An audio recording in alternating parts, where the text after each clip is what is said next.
Hello everyone, welcome to I gate Bhilai. Myself Gulshan Sera. आज हम एक इम्पॉर्टेंट सब्जेक्ट के बारे में डिस्कशन करने वाले हैं। जैसे कि आपको पता है कि बैक साइड पे आपको दिख रहा है कि मैंने डिजिटल इलेक्ट्रॉनिक्स मेंशन किया हुआ है।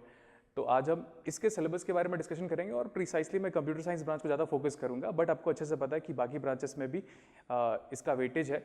और डिजिटल इलेक्ट्रॉनिक्स एक बेसिक सब्जेक्ट्स है। जैसे आपको पता है कि जैसे कंप्यूटर साइंस वाले प्रोग्रामिंग वाला पार्ट पे ज़्यादा स्ट्रेस दिया करते थे, तो अगर आपका प्रोग्रामिंग पार्ट अच्छा होने के लिए आपको डिजिटल इलेक्ट्रॉनिक्स के टर्मिनोलॉजी वाले पार्ट्स, जैसे कि यहाँ पे मेंशन किया हुआ है, तो हम इसके बारे में डिस्कशन करेंगे ही। तो टर्मिनोलॉजी वाले पार्ट्स आपको प्रोग्रामिंग के टाइम पे बहुत हेल्पफुल होगा, ठीक। और दूसरा फिर जैसे सीएस वाले इन जनरल इसरो का एग्जाम्स भी देते हैं, तो इसरो में भी डिजिटल इलेक्ट्रॉनिक्स का वेटेज काफ़ी सही है। तो बेटर ये है कि हम डिजिटल इलेक्ट्रॉनिक्स के सिलेबस के बारे में एक बार फोकस करें। मैं आपको इस वीडियो लेक्चर्स पे डिजिटल इलेक्ट्रॉनिक्स पे न्यूमेरिकल सॉल्विंग एबिलिटी कैसे अप्रोच की जाए, और अगर हमें बिल्कुल नया क्वेश्चंस नज़र भी आ जाए तो एक एबिलिटी या एक अप्रोच या थिंकिंग हमारा कितना अच्छा है कि हम उस न्यूमेरिकल को फर्स्ट अटेम्प्ट में ही करेक्ट आंसर अप्रोच करें। तो एक बार जस्ट मैं चाहता हूँ इस वीडियो के थ्रू मैक्सिमम स्टूडेंट जो ऑल ओवर इंडिया में प्रिपरेशन कर रहे हैं उसको एक बार अच्छा खासा हेल्प मिल जाए करके। तो हम सिलेबस स्टार्ट ही कर लेते हैं। डिस्क्रिप्शन एक बार देखिए आप बोर्ड पे। इन जनरल लोग अलग अलग तरीके से क्लासीफाई करते हैं, बट मैंने जनरली 3 तरीके से ही क्लासीफाई किया है। First one is basics of digital, second one is combinational circuit, और थर्ड वन इज सीक्वेंशियल। इसके आगे मैं डिस्कशन नहीं कर रहा हूँ क्योंकि सीएस में इसके बाद सिलेबस का डिस्क्रिप्शन है ही नहीं, ठीक। तो बेसिक्स ऑफ डिजिटल पे देखिए आप। नंबर सिस्टम से जनरली एक फिक्स क्वेश्चन हमारा आया करता है कंप्यूटर साइंस ब्रांच में, ठीक। लॉजिक गेट अगर हमारा अच्छा है, मतलब मैथमेटिकली, तो हम इस टॉपिक्स को काफ़ी कंफर्टेबल वे में डील कर सकते हैं। और वैसे भी हमें पता है कि बेसिक्स ऑफ डिजिटल लिखा हुआ है, दैट मीन्स अगर ये वाला टॉपिक बहुत अच्छा है तो नो डाउट लास्ट टॉपिक भी बहुत अच्छा होगा। Next one is Boolean simplification. Boolean simplification यहाँ पे लिखा हुआ है, बट जब तक हमारा ये खत्म ना हो जाए आपको हर एक पॉइंट ऑफ टाइम पे बुलियन सिंप्लीफिकेशन करना ही पड़ेगा। तो यहाँ पे स्ट्रेस देने के बजाय हम यहाँ पे एक एक बार रीड आउट करके इसका एप्लीकेशन लास्ट तक करेंगे तो बेटर रहेगा। नेक्स्ट वन के मैप एंड इट्स टर्मिनोलॉजी। यहाँ पे टर्मिनोलॉजीज का मीनिंग मेरे लिए कुछ और है, तो एक बार मैं स्ट्रेस कर देता हूँ। जैसे हम इम्प्लीकेंट्स पढ़ते हैं, प्राइम इम्प्लीकेंट्स पढ़ते हैं, इसेंशियल प्राइम इम्प्लीकेंट्स पढ़ते हैं, and last one is redundant prime implicant पढ़ते हैं। मेरा टर्मिनोलॉजीज में मैसेज कन्वेइंग वाला पार्ट सिर्फ ये था कि implicants, prime implicants, essential prime implicants and redundant prime implicant. And duality से एज सच उतना न्यूमेरिकल नहीं पूछा हुआ है, बट सीएस वालों को सेल्फ डुअलिटी से न्यूमेरिकल पूछा हुआ है। तो इस वाले टॉपिक पे भी अगर हम एक बार रीड आउट करेंगे और एक रेफरेंस न्यूमेरिकल सॉल्व करेंगे तो बेटर रहेगा। उसके बाद देखिए आप कॉम्बिनेशन सर्किट में देखिए आप एडर का मतलब, मेरा कहने का मतलब है सभी एडर्स। सब्ट्रैक्टर का मतलब ऑल सब्ट्रैक्टर्स, चाहे वो n बिट हो, चाहे वो 2 बिट सब्ट्रैक्टर हो, चाहे वो 3 बिट सब्ट्रैक्टर हो। मल्टीप्लेक्सर इन जनरल एक इंपॉर्टेंट टॉपिक है, कंप्यूटर साइंस में तो है ही इंपॉर्टेंट, लेकिन सारे ब्रांचेस में भी बहुत ज़्यादा इंपॉर्टेंट हो गया। उसके बाद एनकोडर डिकोडर पढ़ने का मतलब है आप ज़्यादा टाइम ना डेडिकेट करें, stick to the numerical part only. Better ये है कि हम फॉर्मेट पढ़े उसका और एक बार हम उसकी वर्किंग के बारे में बात करें। It's important to focus towards multiplexer, demultiplexer, not regarding definitions but regarding how it is working and how we are simplifying the output expressions and basic fundamentals of designing.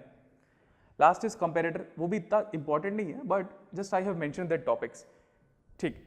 Last में देखिए क्या लिखा हुआ है, ये पॉइंट बहुत important है। Better ये है कि हम पूरे कॉम्बिनेशन सर्किट्स को अगर डील कर रहे हैं तो प्रोपोगेशन डिले के साथ डील करें तो बेटर होगा, क्योंकि रिसेंट ट्रेंड आपको पता है 2013-14 के बाद से जनरली लोगों ने प्रोपोगेशन डिले पे पूछा भी था, और वैसे भी जरूरी भी है।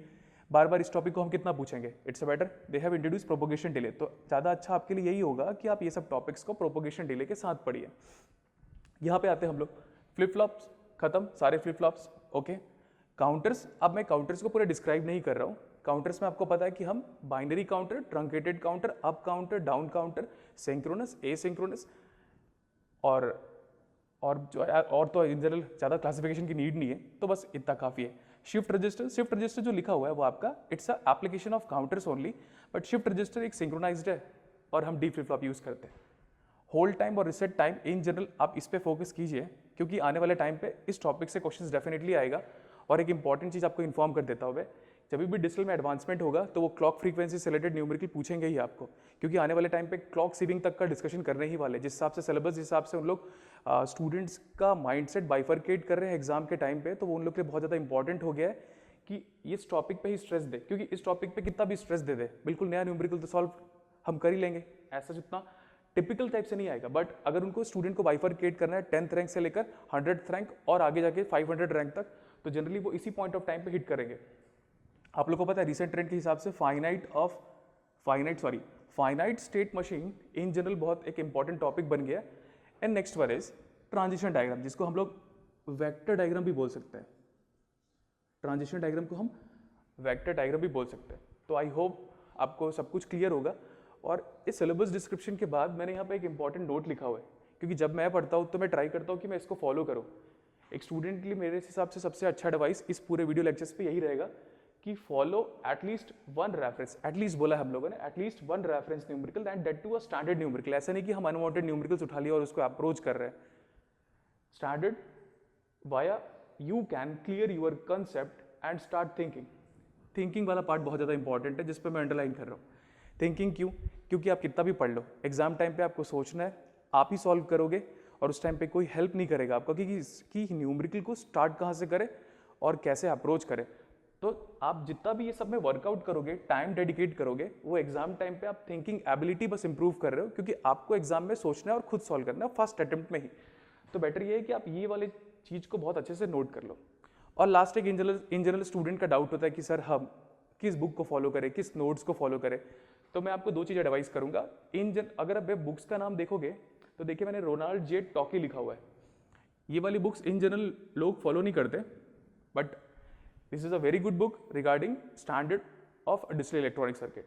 नेक्स्ट मॉरिस मोनो बुक तो इंडिया में काफ़ी फेमस है, तो ये तो सबके पास होगा, जितना भी स्टूडेंट डिजिटल इलेक्ट्रॉनिक्स के बारे में डिस्कशन करता है तो उसको तो होगा ही पता। लेकिन ऊपर वाले बुक्स को भी आप फॉलो कर सकते हो, और एल्स अगर आपके पास पहले से कोई बुक अवेलेबल है तो उसको भी बुक फॉलो कर सकते हो। बट अगर आपको गेट पे स्ट्रेस देना है तो स्टैंडर्ड बुक रहेगा, तो हेल्प होगा आपको।